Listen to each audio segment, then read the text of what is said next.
Hello एमर्स, आज हम लोग देखेंगे एक्सीलरेशन के आगे के टॉपिक को और एक्सीलरेशन को यहीं पे ख़त्म करते हुए कुछ और नया पढ़ेंगे। ओके, तो इससे पहले हम लोगों ने एक्सीलरेशन के बारे में बात कर लिया था। एक्सीलरेशन में हम लोगों ने ये बात किया था कि एक्सीलरेशन क्या करता है। एक्सीलरेशन का काम है चेंज लाना। किसके अंदर चेंज लाना? स्पीड के अंदर। अगर कोई ऑब्जेक्ट मोशन कर रहा है तो उसके मोशन के अंदर चेंज ला देना। ठीक है, मोशन मतलब दैट मीन्स कि अगर हम मोशन को डिटरमाइन कहाँ से करते हैं? उसकी स्पीड से। तो सिंपली हम ये कह सकते हैं कि किसी ऑब्जेक्ट की स्पीड में चेंज लाने के लिए जो कॉज होता है, जिसके कारण होता है, उसका वो कारण है हमारा एक्सीलरेशन। तो एक्सीलरेशन के बारे में ये सब समझ लिया था। Acceleration is a vector quantity, ये भी समझ लिया था। यूनिट इज अ मीटर पर सेकेंड स्क्वायर, ये भी समझ लिया था। और ये भी समझ लिया था कि जो एक्सीलरेशन होता है, अच्छा एक चीज जब मैंने बोला ना, एक्सीलरेशन एक्सीलरेशन एक वेक्टर क्वांटिटी है। कई जगह पे ये चीज़ें आपको पकड़नी पड़ेंगी। आई एम सेइंग दैट कि वेक्टर क्वांटिटी है, बिकॉज अगर आप इस चीज़ को भूलेंगे तो फिर दिक्कत होगी। वेक्टर मतलब सदिश राशि है, तो सदिश राशि तो इसके ऊपर एरो लगा सकता हूँ मैं, बिल्कुल। अब एरो शो करता है कि डायरेक्शन किधर है, ठीक है ना। अगर एक्सीलरेशन की बात करोगे तो एक्सीलरेशन का फॉर्मूला देखोगे तो एक्सीलरेशन का फॉर्मूला होता है ए इज इक्वल टू डेल्टा भी अपॉन डेल्टा टी। डेल्टा भी क्या है? डेल्टा भी इज चेंज इन वेलोसिटी या चेंज इन स्पीड।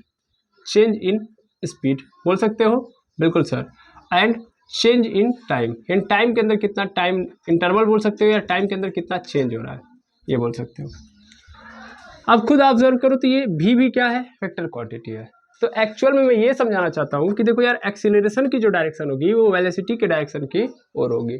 मतलब एक ऑब्जेक्ट के, मान लीजिए ये ऑब्जेक्ट है, इसकी स्पीड है 5 kilometre per hour, 5 kilometre per hour, और ये मूव कर रहा है, ये मूव कर रहा है यहाँ से इस डायरेक्शन में, इस डायरेक्शन में, और इस डायरेक्शन में, इस डायरेक्शन में इसकी स्पीड में चेंज आ गया और इसकी स्पीड हो गई 10 किलोमीटर पर आवर। समझ ना, मैंने बोला इस डायरेक्शन में इसकी स्पीड में चेंज हो गया, ठीक है। तो इसका मतलब एक्सीलरेट किधर हुआ है बॉडी? इस डायरेक्शन में। कहने का अर्थ है जिस डायरेक्शन में बॉडी के स्पीड में चेंज आया है उसी डायरेक्शन में एक्सीलरेशन लगा है। यानी कहने का अर्थ है कि इस डायरेक्शन में बॉडी आगे मूव की है। जैसे आप कार चला रहे हो, तो कार चलाते वक्त आप क्या कर रहे हो? कार चलाते वक्त आपके पास एक्सीलरेटर होता है। वो एक्सीलरेटर दो टाइप का होता है, आप वहां भी देखोगे। एक पीछे रिवर्स वाला होता है, मतलब गियर लगाते हैं तो रिवर्स गियर होता है, और एक मतलब आगे की ओर मूव कराता है। एक्सीलरेटर दोनों में काम करता है। तो जब आप क्या कर रहे हो, रिवर्स गियर लगाते हो, तो तब एक्सीलरेट करते हो, तो बॉडी का मतलब कार कहाँ की ओर मूव करती है? पीछे की ओर। इसका मतलब उसकी डायरेक्शन किधर की ओर है? पीछे की ओर। अब इसका मोशन पीछे की ओर होने का मतलब ही समझो, स्पीड में चेंज किधर की ओर हो रहा है? पीछे की ओर। तो जिस डायरेक्शन में स्पीड में चेंज होगा वही डायरेक्शन एक्सीलरेशन का होगा, यानी एक्सीलरेशन उसी डायरेक्शन में लगेगा, ठीक है।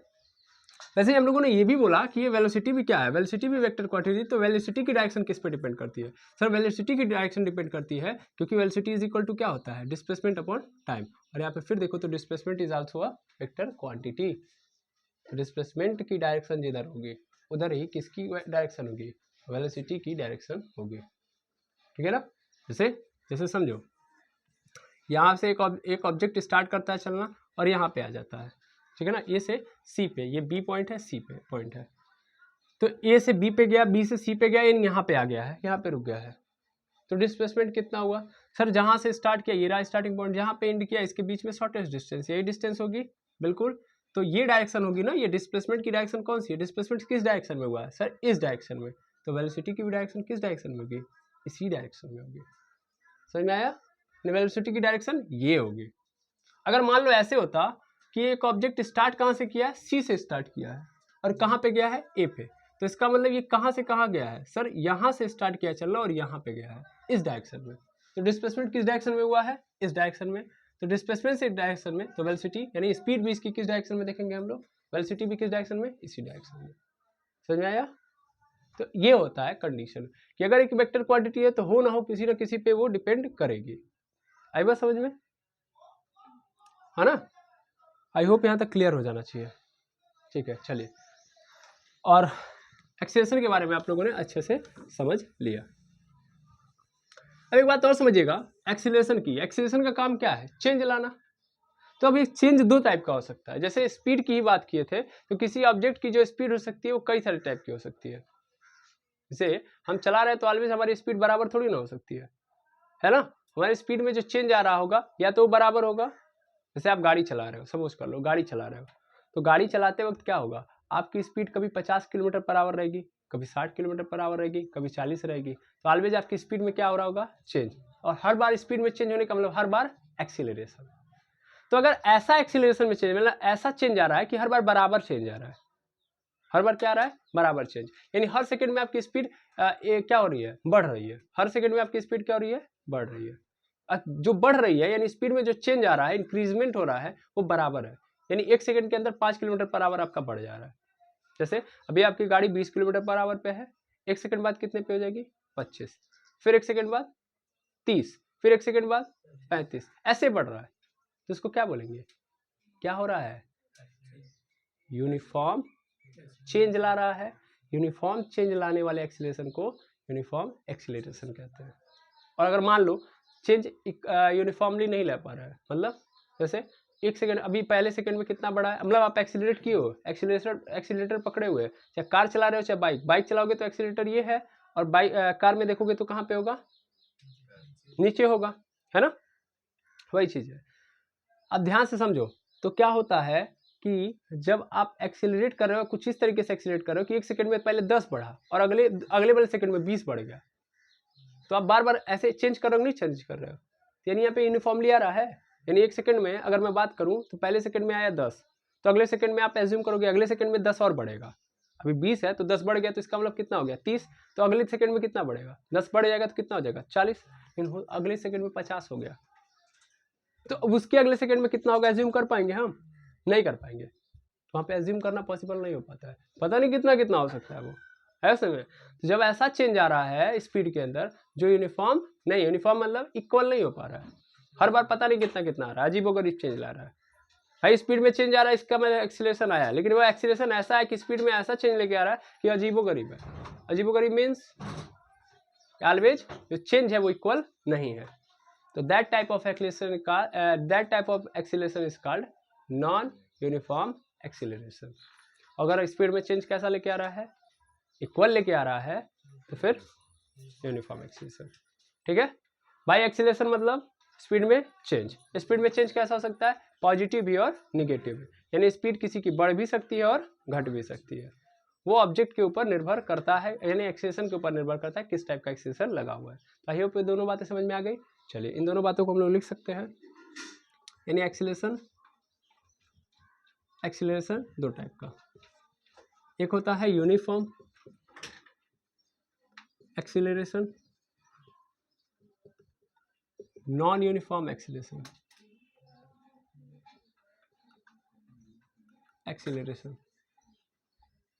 ठीक है, यूनिफॉर्म एक्सीलरेशन मतलब if a object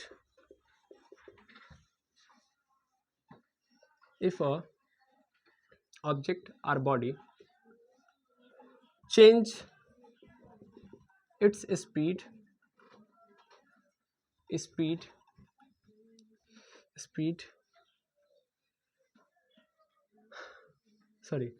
if a object or body change its speed in equal time interval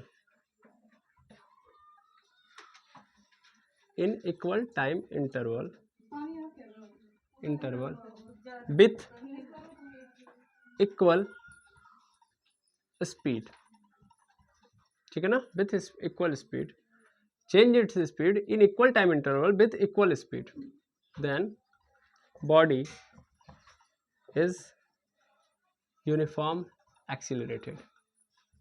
तो बॉडी को हम लोग क्या बोलेंगे, uniform accelerated.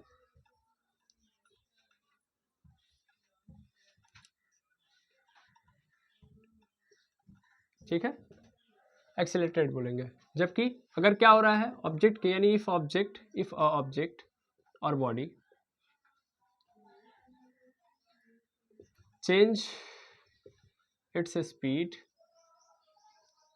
in equal time interval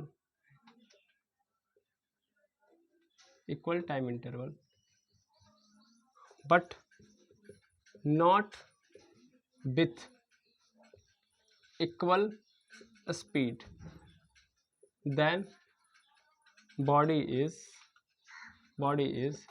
non-uniform accelerated।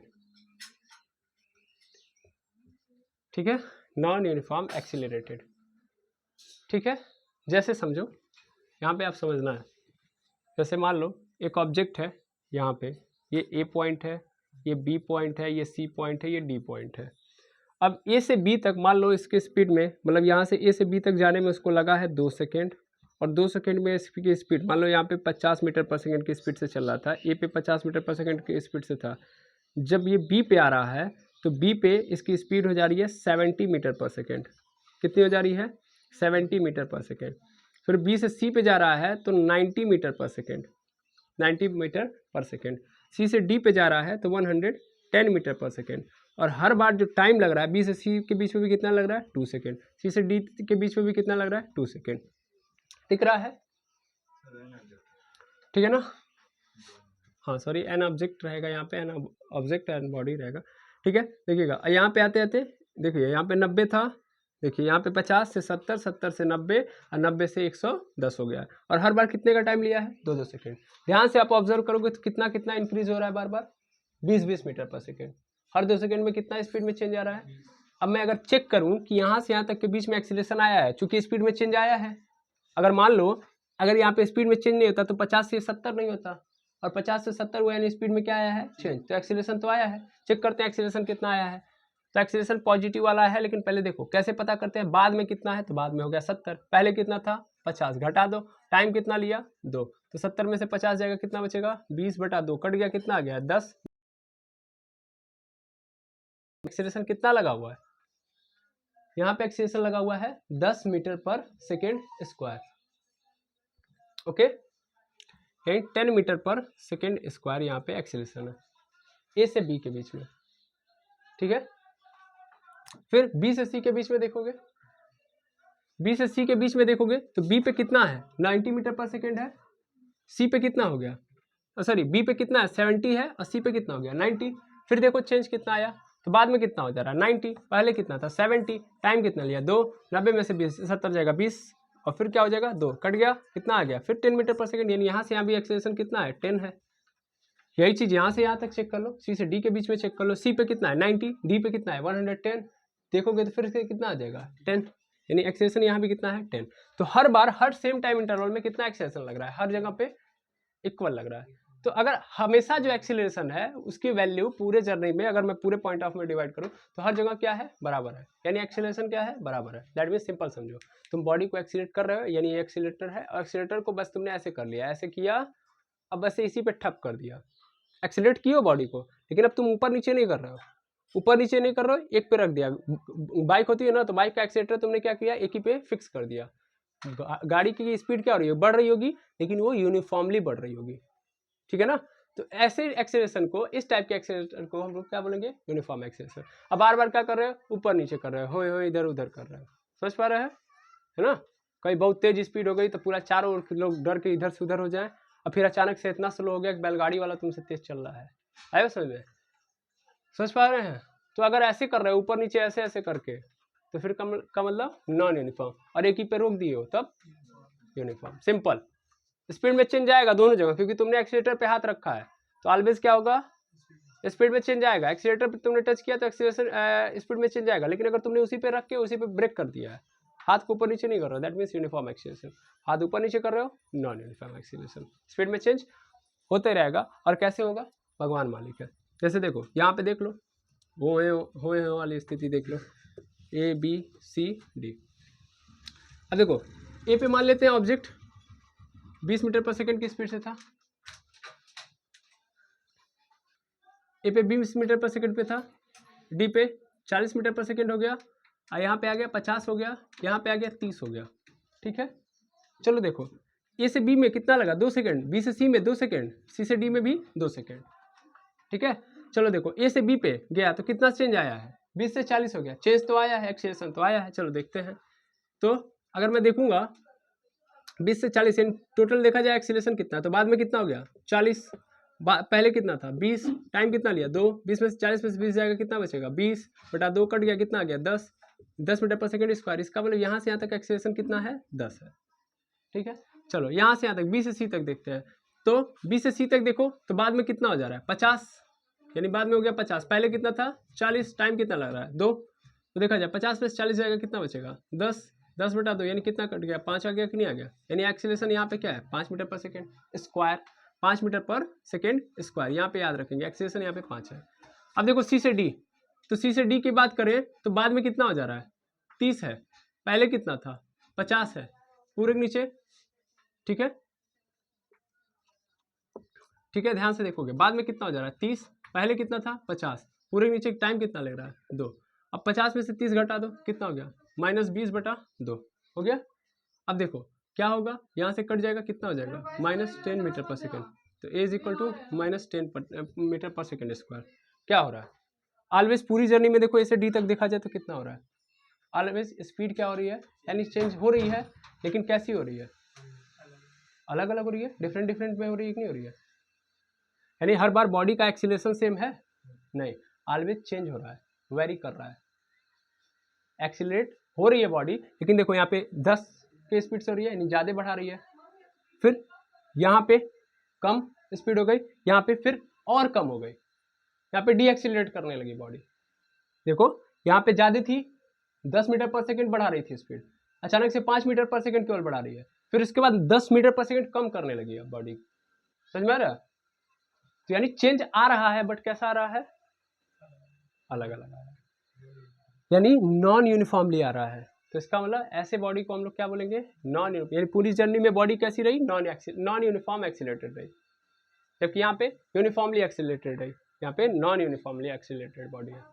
ठीक है, आई होप ये बात क्लियर हो जानी चाहिए। ठीक है, चलिए देखिए यहाँ तक आप लोग क्या कर लीजिए, पहले नोट कर लीजिए। तो अब देखेंगे हम लोग कि एक टर्म आता है, जैसे अभी जस्ट इसके पिछले वाले में टर्म आप देखे थे, आप देखे थे कि यूनिफॉर्म मोशन, ठीक है, और अभी हम लोगों ने जस्ट देखा यूनिफॉर्म एक्सीलरेशन, यूनिफॉर्म एक्सीलरेशन। चलिए देखिएगा यूनिफॉर्म मोशन और यूनिफॉर्म एक्सीलरेशन। अगर यूनिफॉर्म मोशन और यूनिफॉर्म एक्सीलरेशन के बीच में डिफ्रेंशिएट करना हो तो कैसे करेंगे, how do you differentiate between uniform motion and uniform acceleration. Because देखो यूनिफॉर्म मोशन और यूनिफॉर्म एक्सीलरेशन का मतलब क्या, कि इसका मतलब अगर मान लो एक्सीलरेशन, कई लोगों के मन में ये चल रहा होगा कि अगर मान लीजिए सर कोई बॉडी यूनिफॉर्म एक्सीलरेटेड है, इसका मतलब उसका मोशन भी कैसा होगा, यूनिफॉर्म होगा।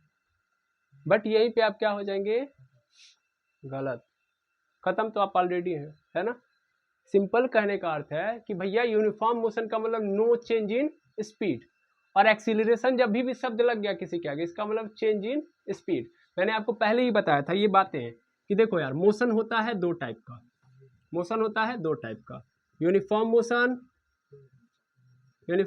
And non uniform motion, non uniform motion.